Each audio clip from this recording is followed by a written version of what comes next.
Our scripture lesson today is taken from the Gospel according to Luke, chapter 15, verses 11 through 32. It's a pretty familiar story to a lot of folks. Then Jesus said, there was a man who had 2 sons. The younger of them said to his father, "Father, give me the share of the property that will belong to me." So he divided his property between them. A few days later, the younger son gathered all he had and traveled to a distant country, and there he squandered his property in dissolute living. When he had spent everything, a severe famine took place throughout that country, and he began to be in need. So he went and hired himself out to one of the citizens of that country, who sent him to his fields to feed the pigs. He would gladly have filled himself with the pods that the pigs were eating, and no one gave him anything. But when he came to himself, he said, "How many of my father's hired hands have bread enough and to spare? But here I am, dying of hunger. I will get up and go to my father, and I will say to him, 'Father, I have sinned against heaven and before you. I am no longer worthy to be called your son. Treat me like one of your hired hands.' So he set off and went to his father, but while he was still far off, his father saw him and was filled with compassion. He ran and put his arms around him and kissed him. Then the son said to him, 'Father, I have sinned against heaven and before you. I am no longer worthy to be called your son.' But the father said to his slaves, 'Quickly, bring out a robe, the best one, and put it on him. Put a ring on his finger and sandals on his feet, and get the fatted calf and kill it, and let us eat and celebrate. For this son of mine was dead and is alive again. He was lost and is found.' And they began to celebrate. Now his elder son was in the field. And when he came and approached the house, he heard music and dancing. He called one of the slaves and asked what was going on. He replied, 'Your brother has come, and your father has killed the fatted calf, because he has got him back safe and sound.' Then he became angry and refused to go in. His father came out and began to plead with him. But he answered his father, 'Listen, for all these years I've been working like a slave for you, and I have never disobeyed your command. Yet you have never given me even a young goat so that I might celebrate with my friends. But when this son of yours came back, who has devoured your property with prostitutes, you killed the fatted calf for him.' Then the father said to him, 'Son, you are always with me, and all that is mine is yours. But we had to celebrate and rejoice because this brother of yours was dead and has come to life. He was lost and has been found.'"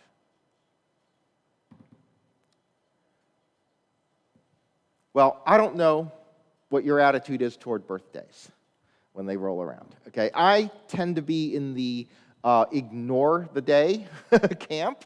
Some people are like, it's just a day and we celebrate. Some love a big celebration and they like to make a big thing out of birthdays. My favorite story, I've told it so many times, was of this kid because it just was so honest. This one kid who came to church years and years and years ago, and he said, "It's my birthday." And we're like, "Happy birthday, congratulations." And the next week he comes in and he goes, "It's my birthday." And we're like, "Wasn't it your birthday last week?" And he goes, "It's a season." And the funny thing about that is that was so innocent, it was so genuine. And now I see online that this idea of it being a season is kind of becoming true. You're seeing people post stuff like this. They're talking about a birthday month. Right? But is it wrong? Is it wrong to celebrate? Will our perspective on these things actually shift? Will birthdays start to become more than just a day, but maybe a time period in the year when you would celebrate a person? See, so much of these things are a matter of perspective, of even perspective about what the big birthdays are, okay? It used to be, right, traumatic to turn 30. I think the problem with my life, I'm of such an age that, as the population has changed, generations have changed, it's kind of like the age of the so-called traumatic birthday is going up right in line with my life, so I've experienced like multiple traumatic birthdays. It's like 30 was traumatic when I was younger, then they started saying, no, 40 is the traumatic one, just when I turned 40, and it keeps going up. See, it's about perspective. What's interesting about this story is perspectives people have on it. I mean, there was a survey of pastors. I think I mentioned it a few years ago because it was new information to me. There was a survey of pastors in different countries around the world where they simply asked them about this story that so many people know, and they said, why did the prodigal end up starving? What was the reason? All right? Well, my answer would have been, had I been a part of it, the same as 90% of American pastors who said it was because he squandered his money. That's why he ended up broke. All right? But this isn't the only reason that's given in the story. And in a European country with an agricultural economy history, all right, the majority of the pastors said it was because of the famine. Because remember, notice in this verse it says he began to be in need. So he spent all his money, but he wasn't in need until the famine happened. And so the pastors in this other country had noticed this, and with their agricultural background, they said, no. He began to starve because there was a famine that hit the country. And then there was an African nation where the majority of pastors saw something different in this story. They said it was because no one gave him anything. So in a nation that was much more focused on communal care for one another, what they saw in the story was not the fault of the individual. What they saw was that no one gave him anything, and that was why he was starving. That was revelatory to me because I hadn't noticed these things before. I had skipped right past it. I just said, he squandered his money, he blew it, his fault, and I didn't notice these other things. But, we do see what we choose to see. We see what we choose to see, or we see what we are conditioned to see. Our backgrounds, our culture will point us to see some things more easily than we see other things. And this, by the way, is why there's such an emphasis on having a diversity of persons in all kinds of situations, why you need a diversity of persons, in most group decision-making settings, because the diversity brings in people who see things, who've been raised to see things, who've been conditioned to see things, whose life experiences have been different, and together they will look at a situation and notice different things. And so that's why diversity in and of itself is a good thing. It makes for better functioning. It makes for better decisions because you get this variety of perspectives that are really important. See, the two brothers, the two sons in this story, clearly have a perspective on their lives that is different. For example, we don't know why the younger son wanted to leave in the first place. But he was clearly unhappy, all right? But it never says why.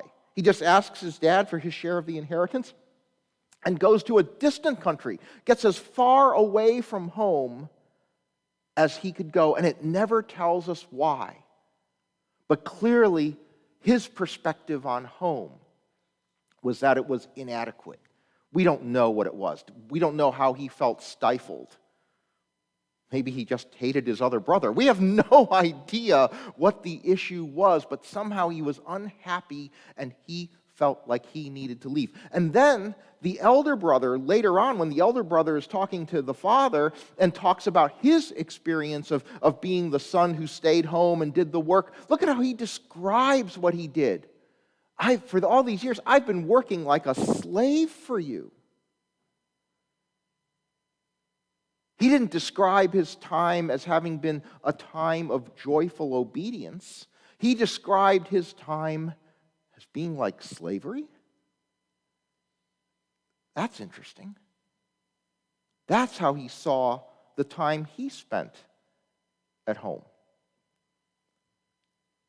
But then when the prodigal returns, the perspective of the father is unexpected. His perspective is that when he sees his disobedient son returning home, he is filled with compassion. He didn't see the disobedience. He didn't see the squanderer. He just saw someone to love. It's perspective that he chooses to have. And one of the things he says that's kind of interesting is that he says, but we had to celebrate. When he's explaining the celebration to the other son, to the elder son, he says, but we had to celebrate and rejoice. Wasn't even a choice. There was no choice. There was no other way to look at this. He had to celebrate. And it's interesting because this Greek word, so I don't know, kind of been on a run on these, but the Greek word of the week here, okay, is this word celebrate. It's this word euphraino. And what's interesting about this word celebrate, euphraino, is that, verbs in language can be an active verb or a passive verb, okay? So an active verb is I do something. So, you can punch someone, all right, and that's an active verb, or you can be punched, all right, and that's passive voice. It is something that happened to you. And what's interesting about this word in the Greek is that even though before he says we had to celebrate as if it was a choice, the word in the Greek is actually a verb that's in the passive voice. The celebration is something that happens to him. All right? And when that word is in the passive voice, it means to be put in a good state of mind. All right? I was put in a good state of mind when the son returned. All right? It was a good thing that happened to him. And I wonder sometimes if there are good things out there that are trying to happen to us and we're actually trying not to see it.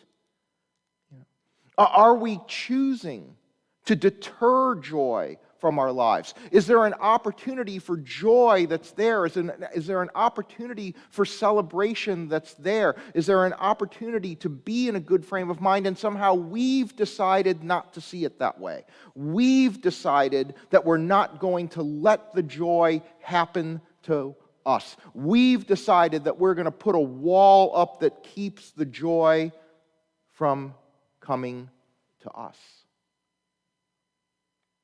This is a point that Jesus is making over and over and over, because this story in the 15th chapter of Luke is not a standalone story. It is actually the third of 3 stories in a row that all end with a celebration. The first story that he tells in this 15th chapter, it's not a part of the official passage for the week, but the first one is the one we've all heard about with the lost sheep. Person's got 100 sheep, loses one, so he's only got 99 left. He leaves the 99, goes finds the one, and then it says when he comes home, he calls together his friends and neighbors, saying to them, "Rejoice with me, for I found my sheep that was lost." Rejoice with me. This story ends with a celebration. By the way, the joke is that if he invites all his friends and neighbors to celebrate, it probably involved cooking one of the sheep, so he's back down to 99 anyway. But but it's a celebration. And then the story he tells after that is about the woman who has 10 coins and loses one in the house and sweeps the whole house looking for the coin and says, "Rejoice with me," calls her friends and neighbors, "Rejoice with me, for I found the coin that was lost." And the thing about this is this seems like a silly thing to celebrate, Doesn't it seem like a silly thing? I don't know about you. Like, I've looked for things in my house. Like, I've lost whatever, you name it. I've lost, right, like a lot of us, I've lost my eyeglasses while I was wearing them, all right? So I've lost things in the house. I've lost my car keys in the house. And every time I found them, I have been happy, but I have never once called a friend to tell them about it. Yeah. So this kind of seems like a silly reason to celebrate. But what Jesus is saying is that our God is a God who rejoices. Our God is a God who celebrates. And our God sees reasons to celebrate when you don't. Cases where the celebration may seem silly is not silly to God. So what are you failing to celebrate in your life? I mean, celebrate, not just counting blessings, because, when I count blessings, I feel like that just means I can't complain. But more than not complaining, what could you be celebrating? What is there in your life that you could be celebrating and you're just not letting loose on that? And a second question I would ask is, what in your life would God celebrate? When you imagine God looking down at your life and seeing you go through your day-to-day life, what makes God smile? I bet there's a lot more than you realize.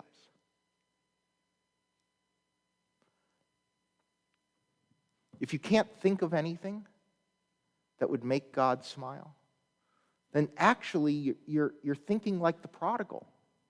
Because the prodigal comes home, and these are the last words the prodigal son says in the story. He says, "Father, I have sinned against heaven and before you. I am no longer worthy to be called your son." The prodigal sees in himself nothing to celebrate.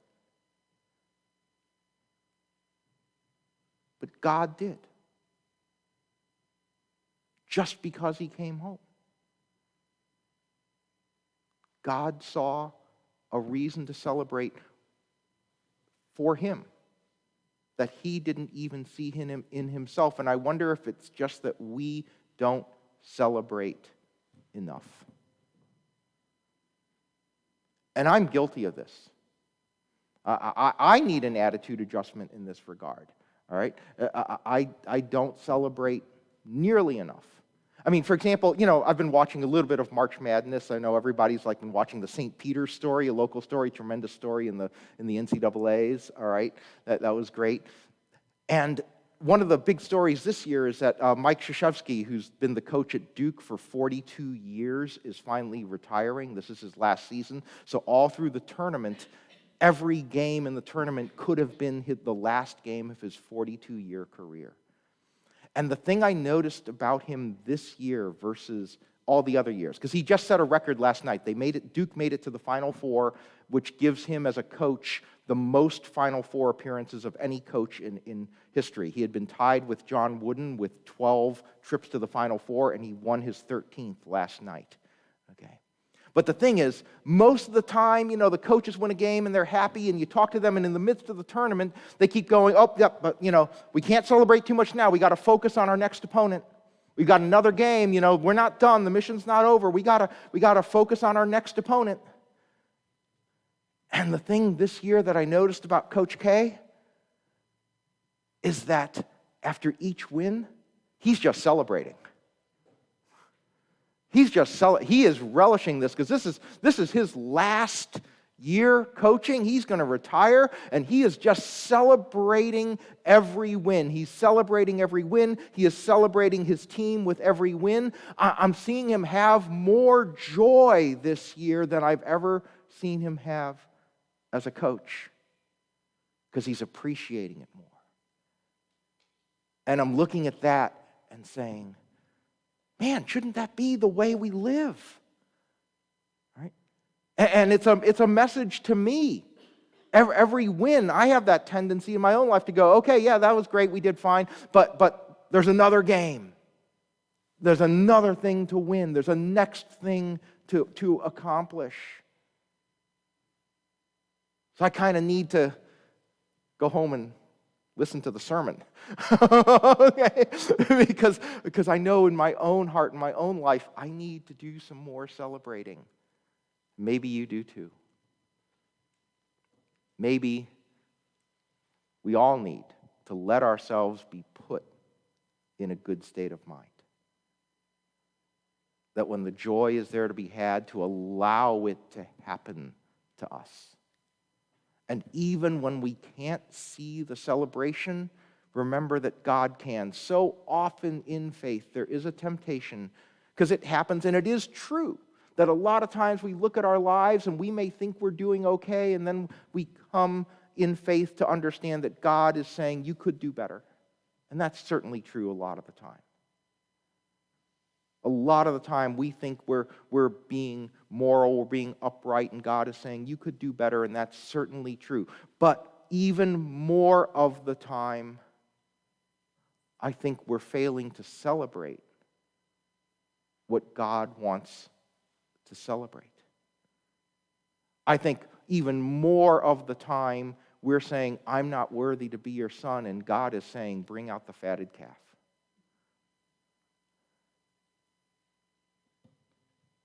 So let it happen. Let the celebration flow. Let yourself be put in a good state of mind, because there are a lot of reasons for that to be. And God sees them. Amen.